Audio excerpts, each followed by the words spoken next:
अस्सलामु अलैकुम वरहमतुल्लाहि वबरकातुहू। गाइस, तारिक फतेही की तरह एक और जेलस खातून Indian news anchor Rubika Liaquat भी डॉक्टर जाकिर साहब के खिलाफ बोलने लगी।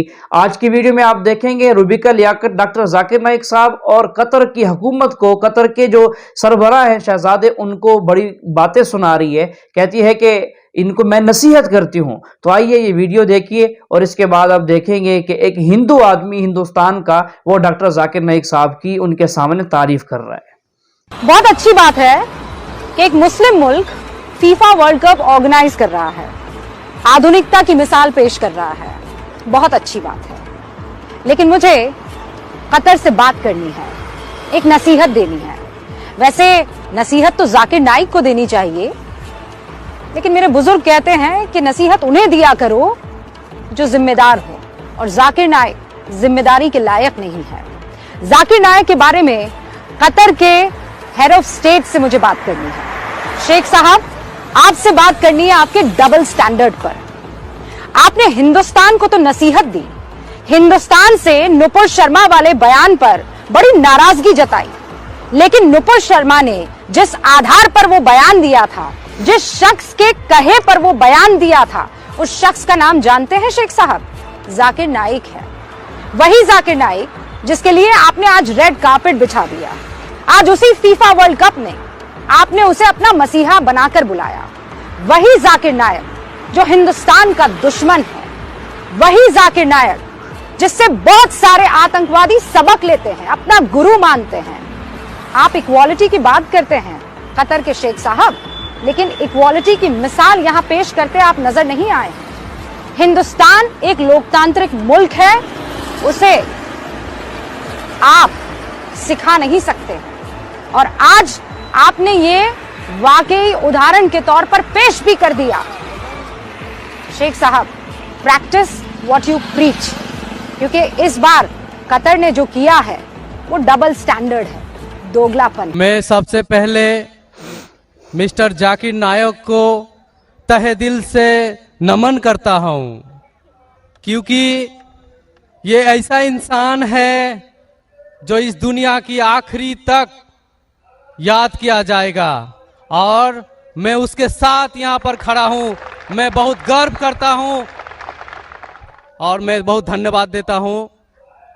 उसके बाद मैंने कुछ लाइनें लिखे हैं, मैं वो सुनाऊंगा आपको।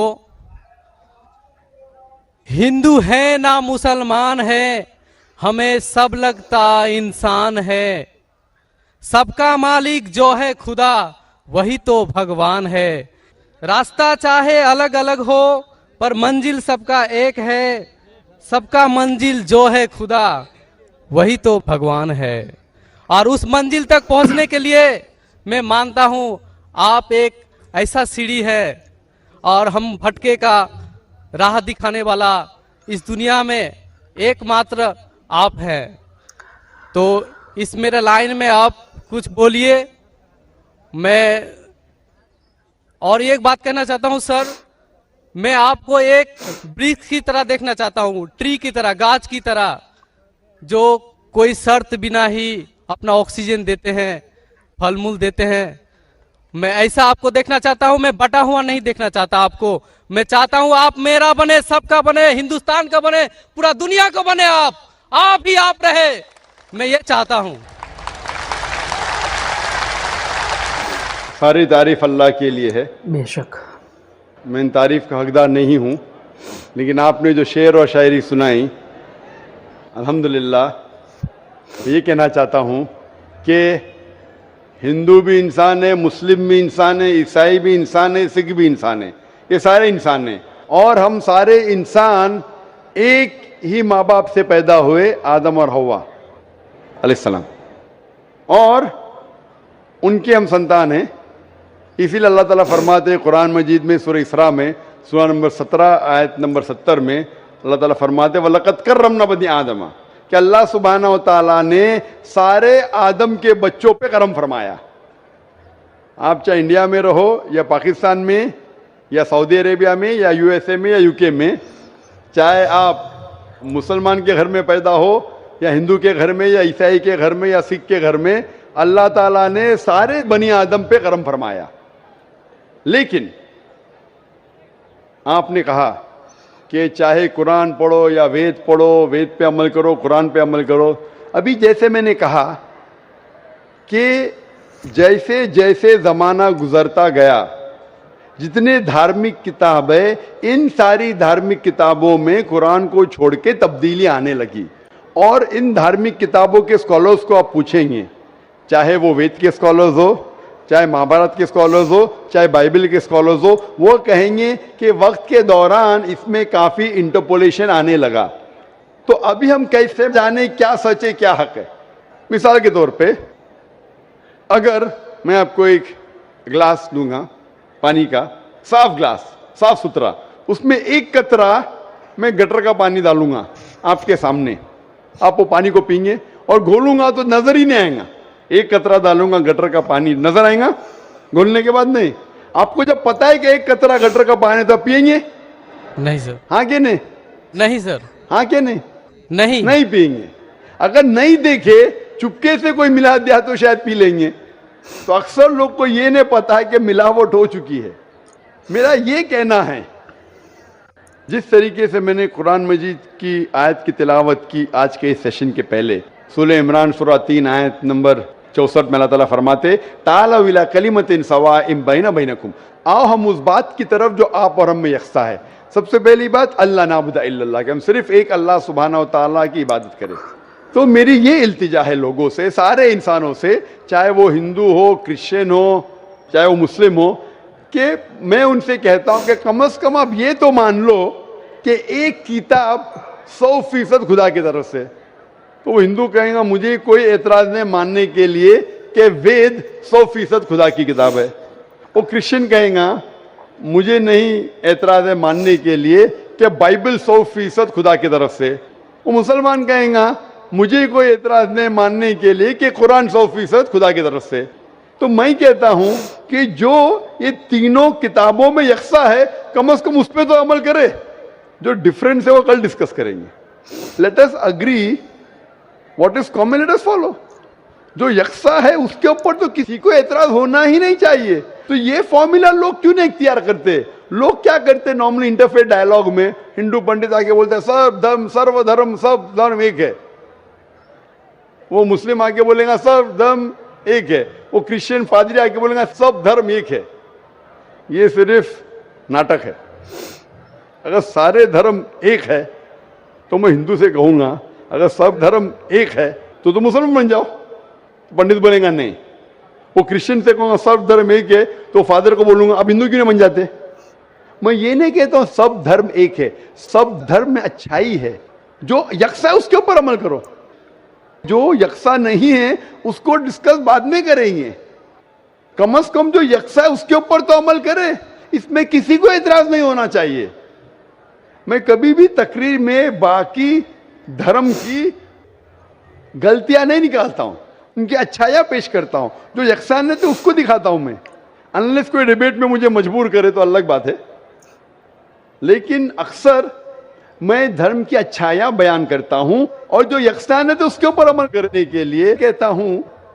इसीलिए मैं कहता हूं अगर Christian means a person who follows the teachings of Jesus Christ peace be upon him, अगर ईसाई आप उसे कहते हैं जो ईसा अलैहि सलाम का कहना मानता है, तो मैं कहता हूं मैं और हम मुसलमान ईसाइयों से ज्यादा ईसाई है, ईसाइयों से ज्यादा ईसाई है।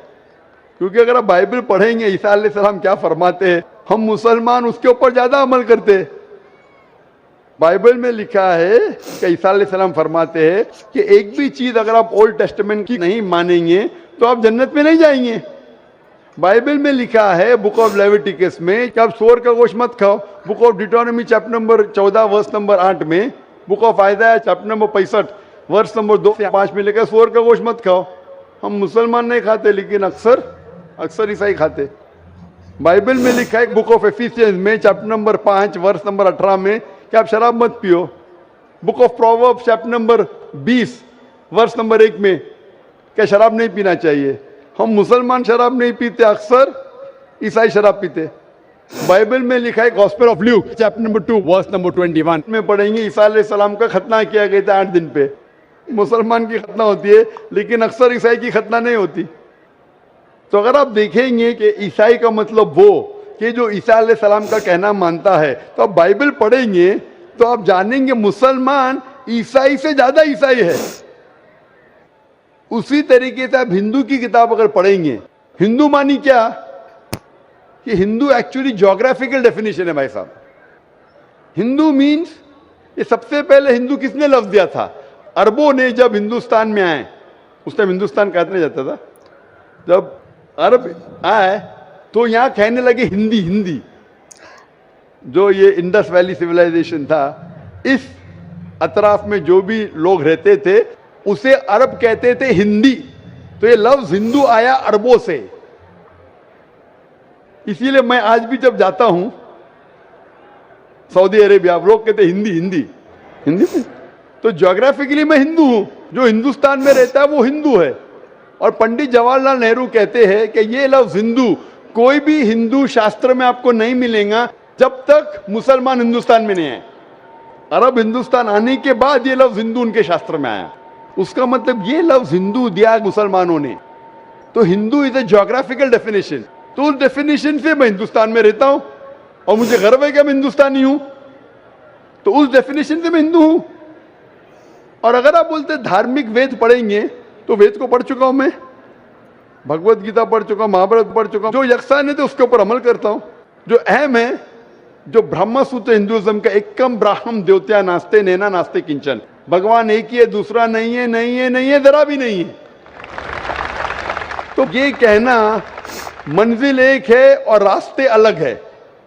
मंजिल एक है लेकिन रास्ते अलग है, ये कह रहे हैं। मैं कहता हूं कि मंजिल अगर एक है, अगर आपको जाने का है, किधर भी जाने का है, तो एक डायरेक्शन ही रहेगा ना। फिर चाहे आप ट्रेन से जाओ, चाहे बस से जाओ, चाहे प्लेन से जाओ, दिशा लेकिन एक होना चाहिए। आपकी दिशा ही गलत है। तो पहले मंजिल को तो तलाश करो। मंजिल क्या है पहले वो तो जान लो। तो सारी धार्मिक किताब में मंजिल एक ही है कि खुदा एक है, उस खुदा का कोई अक्स नहीं है और सिर्फ उस खुदा की इबादत करना चाहिए। और सारी किताबों में, चाहे बाइबल हो, चाहे वेद हो, कुरान में लिखा है कि आखिरी पैगंबर जो आपको रास्ता दिखाएंगे मोहम्मद सल्लल्लाहु अलैहि वसल्लम में। बाइबल आप पढ़ेंगे, बाइबल में लिखा है गॉस्पेल ऑफ जॉन में चैप्टर नंबर 16 में वर्स नंबर 12 से 14 में ईसा अलैहिस्सलाम फरमाते हैं, I have many things to say unto you, but ye cannot bear them now. For he, when the Spirit of truth shall come, he shall guide you into all truth. He shall not speak of himself, all that he hears shall he speak. यहाँ ईसा अलैहिस्सलाम कहते हैं कि मुझे आपको बहुत कुछ कहना है, लेकिन आज आप समझ नहीं पाएंगे। जब वो शख्स आएगा, he when the Spirit of truth shall come, he shall guide you into all truth. वो जब आएंगे, वो आपको सच्चा रास्ता दिखाएंगे और वो अपने आप से कुछ नहीं कहेंगे। जो उन्हें वही नाजिल होंगी वही कहेंगे और वो मेरी तारीफ करेंगे। ये शख्स इसने ईसा अलैहिस्सलाम की तारीफ की मोहम्मद सल्लल्लाहु अलैहि वसल्लम में। कुरान मजीद में ईसा अलैहिस्सलाम का जिक्र है, 25 बार नाम से जिक्र है ईसा अलैहिस्सलाम का। तो बाइबल में भी लिखा है कि आखिरी पैगंबर जो आने वाले मोहम्मद सल्लल्लाहु अलैहि वसल्लम में। तो मैं ये कहता हूं सारे इंसानों से कि आप अपनी धार्मिक किताब को पढ़ो, समझो और ये तहकीक करो कि कॉमन क्या है। कम से कम कॉमन पे तो अमल करो। जो कॉमन नहीं है उसके ऊपर डिस्कशन कल कर सकेंगे। तो कॉमन पे अमल नहीं कर रहे हो, बोलते मैं धार्मिक हूं, तो धार्मिक किधर हुए आप?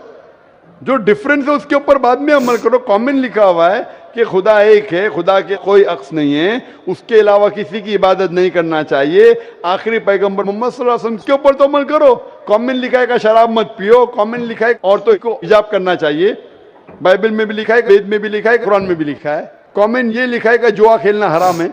ये सब जो कॉमन है, आप मेरी तकरीर सुनिए। इस्लाम और ईसाईयत में यकसानियत, इस्लाम और हिंदुइज्म में यकसानियत, इसके ऊपर अमल करो और इंशाअल्लाह इस पे अगर कम से कम अमल करेंगे तो दुनिया में शांति रहेंगी और असल भाईचारा रहेगा। Hope that answers the question.